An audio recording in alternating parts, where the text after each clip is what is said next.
Hello mga ka-sweets! Hindi na nga talaga maawat ang mga pa-order ngayong December. Sobrang dami na talaga nag-o-order. Almost everyday na talagang may nag-o-order sa akin.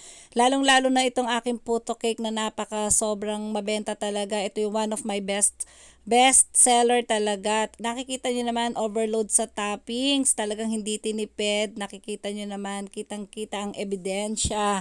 Char. And talagang ito yung pinakamabenta sa akin ngayon.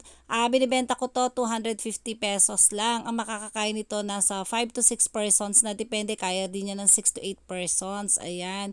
Marami na rin ang slices niyan. Ang size pala niyan is 8 inches. Murang-mura na nga ang benta ko is 250 pesos lang. Ayan, hindi ko na siya masyadong minahalan kasi December naman, parang ito na rin yung pinakang giveaway ko sa aking mga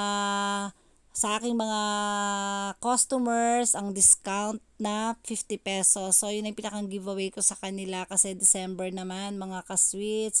And syempre, pwede rin tong ipangregalo sa mga party, pang-share sa family gathering. Ayan, kasi presentable naman yung box natin. Naka-box naman siya ng maganda.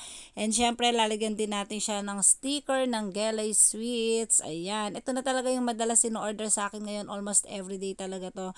Hindi na to nawawalan sa akin ng order. Araw-araw na talaga siyang nagkakaroon ng order, mga ka-sweets, kasi napakasarap naman talaga nito, promise. Talagang pag natikman nyo naman yung puto cake ko, sobrang sarap, hindi ganun katamis, saktong-sakto lang talaga siya, as in perfect talaga yung lambot niya, sakto lang din. Matuloy ko nga pala yung kwento ko pala na naputol.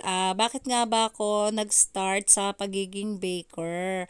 Ayan, nag-umpisa kasi ako na maging baker. Dati kasi napakahili ko sa brownies. Lagi akong bumibili sa SM ng brownies. Tapos, biglang sakto yung kapatid ko nag-Christmas party. Bigla siyang nanalo ng oven.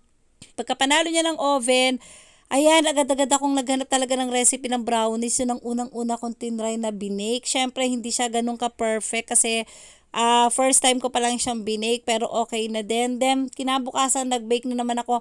Hanggang sa nag-bake, nag-check lang ako ng mga recipes ko sa Google, sa YouTube. Doon lang talaga ako gumagaya ng mga recipes. Hanggang sa dumami na nga lang dumami yung mga binibake ko. Hanggang sa nagiging perfect na siya, nagiging perfect na.